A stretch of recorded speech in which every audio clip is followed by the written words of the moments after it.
All right, this week's module is going to build on what we talked about last week, where we really developed an understanding of the essential nature of vocabulary. This module actually kind of is a bridge, and it's explaining how vocabulary supports reading comprehension. Ultimately, the goal of learning the meanings of new words and terms is so that our students are more proficient at comprehending what they read. And we're going to dig a little bit more deeply into reading comprehension in a later module. But today it's kind of a bridge of how to make that connection between new words and terms and students actually making meaning with those new words and terms. So we're going to go ahead and jump into it. All of these resources are linked on Moodle, and I'm just going to kind of walk you through it and the rationale for it. The main resource that we're going to use, and I've linked it, it's a PDF guide. It's called WordWorks Cracking Vocabulary's Code, Teacher Planning and Implementation Guide, and it is provided in full on Moodle. All right, our objectives this week are to determine the impact that vocabulary knowledge has on reading comprehension, to study and engage in the code method to teach vocabulary to enhance reading comprehension, to analyze the implementation of the code method in the 4 core content areas, as well as our supporting areas, such as art, music, and health and human performance. The essential questions that we have for this unit are: how can teachers be bridge builders in improving their students' reading comprehension? And what are the academic impacts for students who are not given strategies to acquire new vocabulary? So vocabulary has a direct impact on reading comprehension skills. Learning the meanings of essential vocabulary is critical for students who are learning new content. And we talked about this last week. So many, in fact, all of our content areas have very specialized vocabulary. That can be very intimidating, even for advanced students, much less students who perhaps have some gaps in their learning or some reading deficiencies.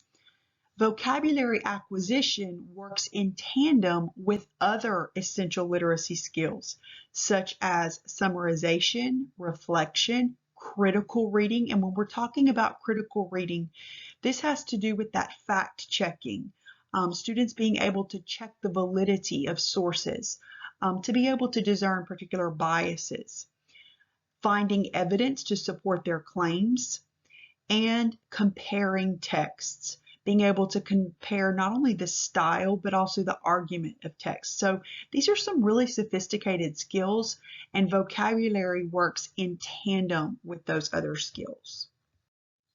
So code is a method that helps us begin to build the bridge between explicitly or directly teaching vocabulary, which we talked about last week, and the ones that we're going to learn about in the future, where we're actually asking students to comprehend their reading. Code is a wonderful strategy that helps facilitate the bridge between vocabulary and comprehension.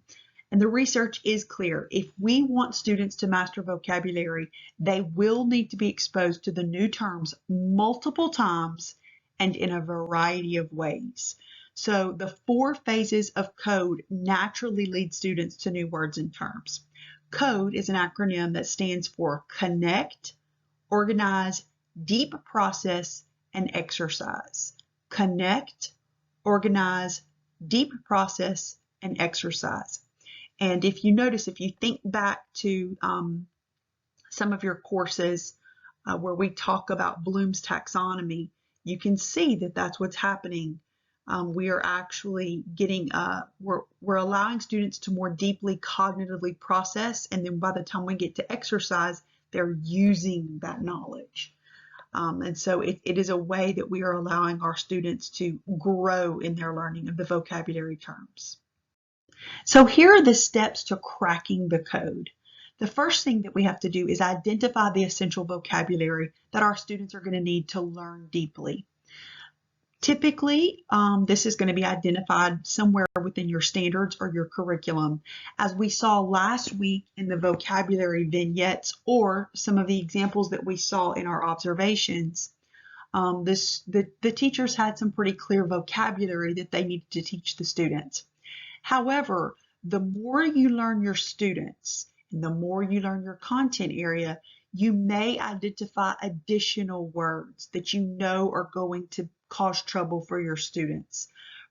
Perhaps your curriculum assumes that your students know the meanings of these words, but in fact, you are going to know, no, they're not. These give them trouble every single year. So you want to go ahead and fold those into your vocabulary instruction. Then comes the connect part. Decide on a strategy to help your students arrive at a preliminary understanding of those words. The next step is organize. Establish a method to help your students organize the new words. The next one is deep processing. We want to activate the deep processing of the words. And this is where the variety of activities comes into place. It's that repeated exposure in multiple contexts that allow students to deeply process the meanings of the words. And then lastly is exercise. Search for opportunities for students to exercise, revise, and practice their understanding of the new words. Give them opportunities to make meaning with these new words.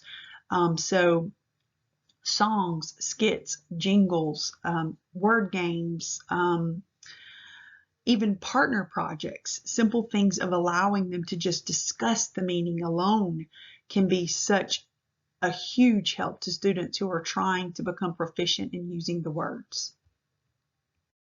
So within our text for this week, and if you look, I've linked the PDF here.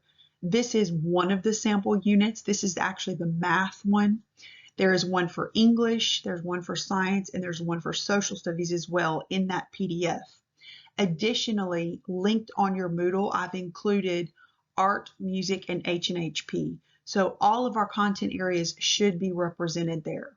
But here's a sample unit of the way the code method would work in math. So the topic is linear equations, and it's for high school students. The very first thing that we have to do is identify the essential vocabulary. So the teacher, Jody Hawk, examines her state standards to determine the essential vocabulary for her unit on linear equations and selects the following terms.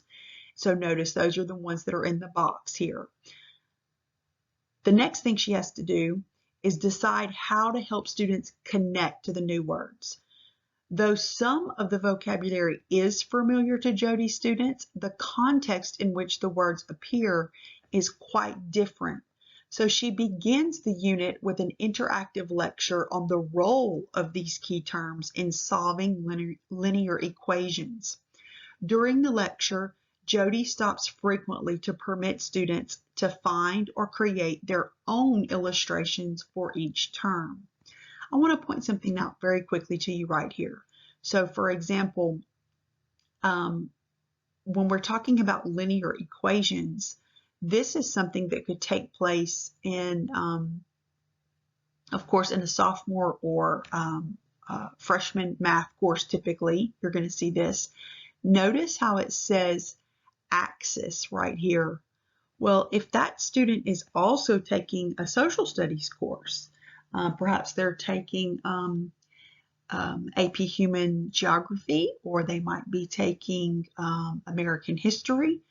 Think about how axis could have a different meaning in that course when we're talking about perhaps the world wars and Axis powers. So that could be very confusing when they're trying to learn this content. The word axis means one thing in one content area, but it means something different in a different content area. And we kind of just take that for granted, that ability to separate those meanings. But we want to make sure that we are strategic with our students. So that's why connecting is very important. So then the next step would be organizing, establishing a method to organize the new words. In addition to the visual organizer she uses in her lecture, Jody also helps her students see word relationships by asking them to use a clustering strategy to make and label groups of different kinds of graphs and their equations. This would probably be a wonderful thing to do in a small group. So we're also building in collaboration there. Next, the teacher wants to activate the deep processing of keywords. So Jody chooses 4 of Howard Gardner's multiple intelligences to help her students process the key terms.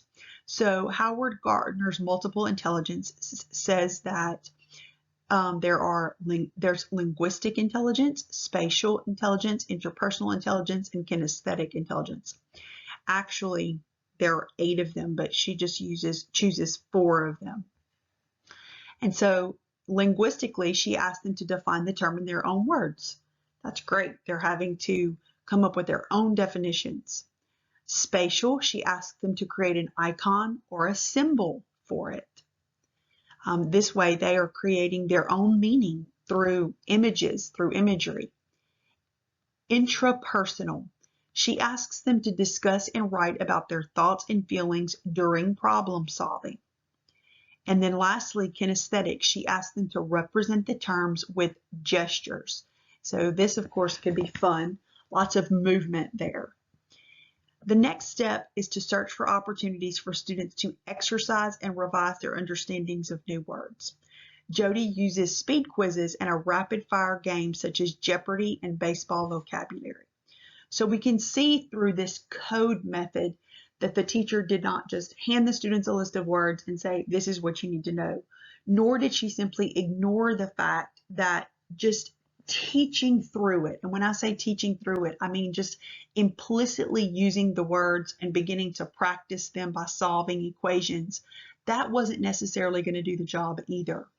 Students needed to explicitly have some direct instruction about what the words mean and an opportunity to practice using the meanings of those words.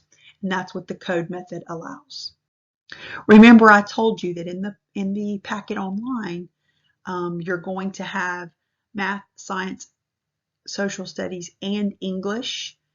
There are little samples like just what I just went over for each one of those. Plus, I've included art, music, and H&HP on the Moodle site separately. It's going to be, you'll see it linked as a document. However, the packet also contains this wonderful chart, which I only showed you a portion of it here, but it's on pages 4 and 5 of WordWorks Cracking Vocabularies Code Teacher Planning and Implementation Guide.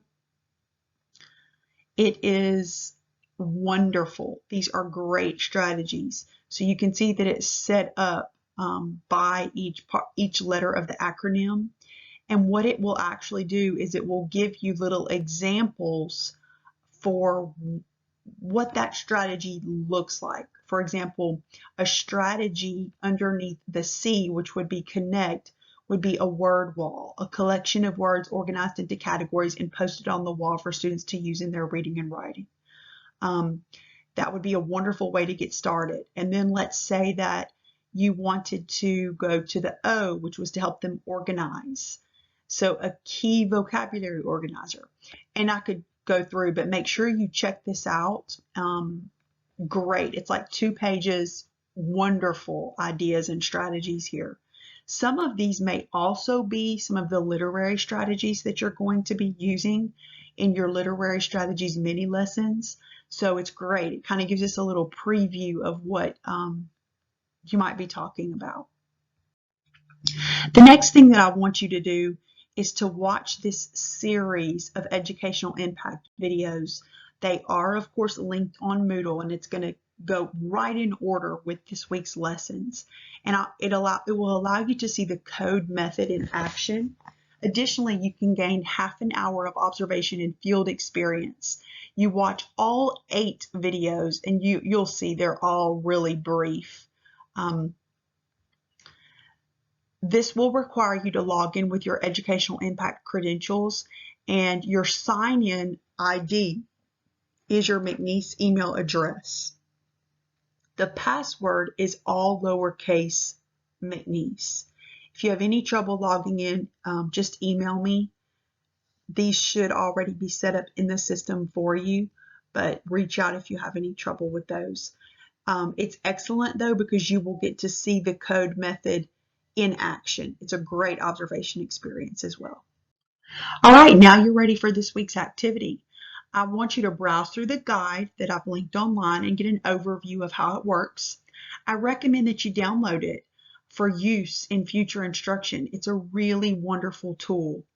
Then I want you to study the practice tools, pages 4 through 5, to gain ideas for practical strategies to support each aspect of the code. I want you to study the sample units, 8 through 11, and the ones I linked on Moodle. Then I want you to use the format of the planning unit, 5 easy steps, it's pages 6 through 7, to plan a code activity for a topic in your content area. So let me just kind of give you a heads up. This is a wonderful place to get started. If you want to integrate parts of this into your literacy strategies mini lesson, fantastic. If perhaps you want to integrate parts of this into the lesson plan that you eventually write for your midterm and hopefully get to use in your field experiences, that's great. You don't have to have them all aligned. You don't have to, let them all be aligned and be on the same topic, but you're welcome to. And I think it's really a way for you to save a lot of your time. So for example, the one that I've included here is an English one. This is the same one that's presented in the guide. This one is from To Kill a Mockingbird.